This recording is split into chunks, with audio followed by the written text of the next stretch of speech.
Back in 2021, when I finished Patron Saint of Lost Causes, I had so much creative energy still going on that I immediately started working on some new songs, and one of those was One of Us is All of Us. Now, the initial idea was to write 3 or 4, maybe 5 songs at most that would all be really, balls to the wall, full on aggression, technicality, dissonance, and release that EP as sort of a stopgap between bigger releases. But as I'll get more into when I make a full video about the album and the concept, it was really that concept and some ideas around it, and one song in particular that drew me away from that idea.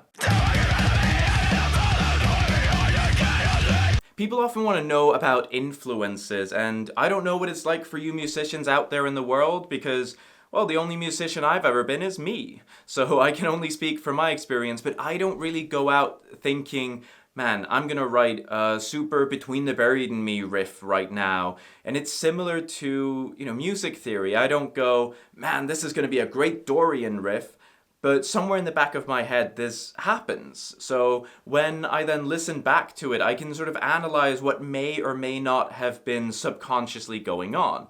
And with this song, this is about what I think of when I listen back to it now. That first riff, the tappy, dissonant stuff, I can't say I can place my finger on a specific influence necessarily, but I do know that typically when people hear that sort of tappy, dissonant stuff, they immediately go to Psyopus, and I'm not gonna lie, Psyopus have been a huge inspiration to me since I first heard them as a teenager, so I'll throw them a bit of kudos there for probably being a significant portion of inspiration behind that riff, even though there may be other things in the mix. Fun side note, this song actually used to have the working title for a bit, Tappy Needs an Intro, and I know, huge mental gymnastics required to get to the conclusion of why I called it that, but to let you in on the secret behind the scenes, it starts out tappy, and for a bit I thought I might need an intro for it, but I'm really glad that I didn't write an intro, but rather stuck with it feeling just like a punch to the face from the first second.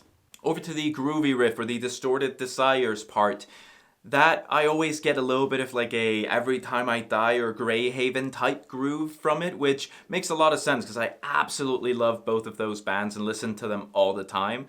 But I also just love the role that it plays in between the more dissonant and intense parts on either side. When Lou Kelly's voice comes in and, him trading lines with me, it just made the song, to be honest. I always liked the song, I write stuff that I want to hear, but once Lou's vocals came into the mix, it really felt like the rug from Big Lebowski, to use a really cliched reference, but it really tied the song together to have that back and forth. Following this, you've just got a whole bunch of riffs that I don't even know where I would start placing a pin on a map to start mapping out the influences for this, but I guess it's just a mix of all of the different things that I've been listening to. All these different mathcore bands, prog metal, Saz, and Justin Pearson's whole discography, etc. But I do want to give a specific shout out in terms of what I think is probably one of the biggest inspirations for how I approach the ending of the song. The final bit of the song is the same riff repeated over and over again, but the drums underneath change. And now this is nothing new. So many bands have done this, but I think the band that really imprinted this in my brain as something that is just so fucking cool to do was Cephalic Carnage. And Cephalic Carnage did this so well with the song Divinations and Volition of their See No Sapien album. The whole song and the whole album really is a masterclass of arrangement and technical proficiency, but I think that riff, that final riff of Divination and Volition, is such a just absolute masterpiece of a heavy, simple riff to close off an intense song.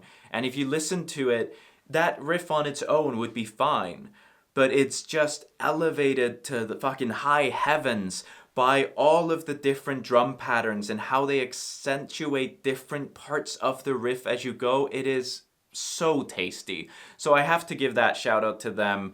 Not that I was thinking of that as I did it, but looking back, I'm like, yeah, this is definitely something buried deep in my mind that impacted the song. So I hope you enjoyed getting a little bit of a background into how One of Us is All of Us was made. I'll do this for a few different songs on the album, and as I said, I also have a video coming out where I'll talk about the overall concept and how the album was made, but if you have specific questions, let me know.